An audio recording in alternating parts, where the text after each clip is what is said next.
Hello students, in morphology of flowering plants, we have completed the morphology of the root, shoot, leaf, inflorescence and flower. What we have remaining in this lesson is the morphology of the fruit, the seed and plant families. In this lecture, we will be dealing with the morphology of the fruit. Fruit is the characteristic feature of flowering plants only, what you call as the angiosperms. They are not found in the other divisions of plants like algae, bryophytes, pteridophytes and gymnosperms. Because the fruit is formed from the ovary of the flower post-fertilization, the flowers are not found in the other plant divisions. Fruit is a ripened or mature ovary. Once the ovule inside the ovary gets fertilized by the male gametes, what will the ovule do? It will start releasing plant growth hormones like auxins, and the ovary will receive these chemical stimuli and it will understand that fertilization has occurred. And slowly she will start storing sugars in it and turn into the fruit wall. Meanwhile, the ovule inside will turn into the seed. Such fruit will then have the seed. So ovary post-fertilization becomes the fruit. Ovary receives chemical stimuli from ovule post-fertilization. What chemical stimuli are these? These are actually plant hormones like auxins. Therefore, it starts storing sugars and turns into fruit wall. Such fruits have seeds inside. Seeds which are the matured ovules. Now imagine there is an ovary and there are ovules inside. Fertilization has not yet taken place. And somehow this ovary receives these chemical stimuli. Let's say plant hormones are sprayed by the farmer on the flower from outside. What will happen to the ovary? The ovary will be tricked into believing that fertilization has taken place. And what will it do? It will turn into a fruit, but such kind of a fruit will not have the seed inside it. For example, in case of seedless grapes, bananas, this process can happen naturally as well as artificially. Such type of fruits which do not have seeds inside them, they will be called as Parthenocarpic fruits. And these Parthenocarpic fruits will always be seedless fruits. Parthenocarpic fruits. This is an important topic from NCERT. Parthenocarpic fruits.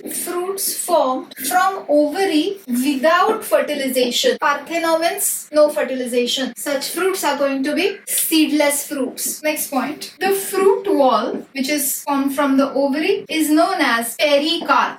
Very important term. Peri means surrounding, carp means fruit, surrounding the fruit. And this pericarp can be of two different types. It can be either dry or it can be fleshy. In some fruits, the fruit wall is going to be really dry. For example, the pista along with the cover is a fruit. Is it a fleshy fruit? Is the pericarp fleshy? No, it's a dry fruit. Groundnut along with the shells. The pericarp is dry. Pea pod is a dry fruit. And in other fruits, the pericarp is going to be fleshy. The ovary will have a lot of sugar stored in it. Usually these type of fleshy fruits are edible in nature. For example, in case of mango or in case of tomato. Did you know that tomato is a fruit? Yes, tomato is also fruit with the pericarp and the seeds inside. Capsicum, cucumber, chiku, these are all fleshy fruits. So we have two different types of fruits based on the property of the pericarp, dry fruit and fleshy fruits. That's right. Pericarp is dry and in this case pericarp is fleshy and usually edible. Let's cite some few examples. Pea pod, groundnut. These examples are not cited in NCERT, but you know them. Pistachio with shell. Cardamom along with the shell is also another example of a dry fruit. Next, fleshy fruits. Example, mango, tomato. Let's get into more detail of the fleshy fruits. In these fleshy fruits,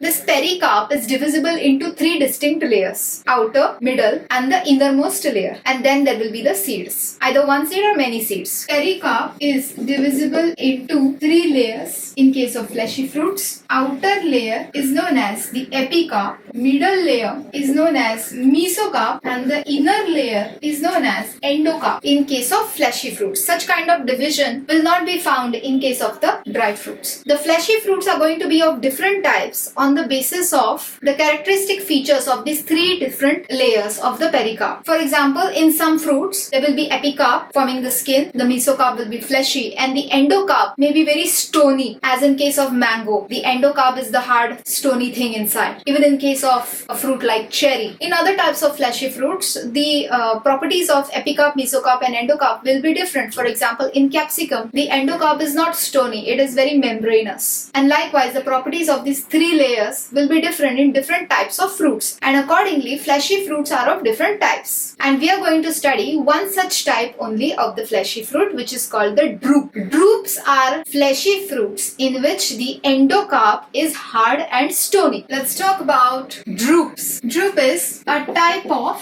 fleshy fruit. Its characteristic feature is a hard and stony endocarp. The examples that we are going to study are mango. Even a coconut is a drupe. Other examples include peaches, cherry, a date. Usually these fruits are single-seeded fruits like the mango, coconut, cherry, plum. These are all single-seeded fruits, isn't it? These are single-seeded fruits and they are formed from monocarpellary superior ovaries. You know superior ovary, the hypogynous types. Okay, let us learn these two examples of drupes in some more detail. Okay, so here is a mango and this is a coconut. Both are drupes. Let's label the parts. The outermost rind is the epicarp, which forms a thin skin or rind. This is the middle portion, which is the mesocarp. In case of mango, it is fleshy. This is the edible part of mango, the mesocarp. The endocarp is hard and stony inside. Endocarp is hard and stony, and the seed will be there inside it. Okay, very closely associated with the endocarp. So in case of mango, the edible portion is the mesocarp. What about the coconut? In case of the coconut, you'll be able to see the three layers, epicarp, mesocarp and endocarp, more distinctly in case of a tender coconut. The outermost thin cover, the green cover, will be the epicarp. The middle white color portion will be the mesocarp. In case of a dried coconut, the mesocarp becomes very fibrous. In this case, the half of the coconut, which is used for grating, some part of the fibrous mesocarp will be there stuck on the outside, but usually that cover is the stony endocarp. This portion is the endocarp, which is stony, hard, and these fibers that you see, these are parts of the mesocarp. You have to say that in case of coconut, the mesocarp is fibrous, not fleshy. So epicarp, mesocarp and endocarp, all these three parts of the pericarp are not edible in case of coconut. So which is the edible part? It is this part inside, which is white in color. Okay, this is the part that is edible. What is this part? This part is the endosperm. That is the edible part. What is the endosperm? The ovule post fertilization becomes the seed. Now there were two fertilizations that occurred in case of angiosperms inside the ovule. If you have gone through the lectures below, two fertilizations have taken place. The first fertilization has given rise to the embryo, and the second fertilization has given rise to a thing called PEN, the primary endosperm nucleus, as a result of triple fusion, which will give rise to the endosperm. This white color portion of the coconut is actually the endosperm. The embryo will be very small in the beginning and then it will grow inside the coconut if it has suitable conditions. We sometimes remove that embryo and eat it also. The edible portion is the endosperm. So if we write down for both mango and coconut, in case of mango, the epicarp will be the thin skin. Here also thin skin. Mesocarp will be fleshy.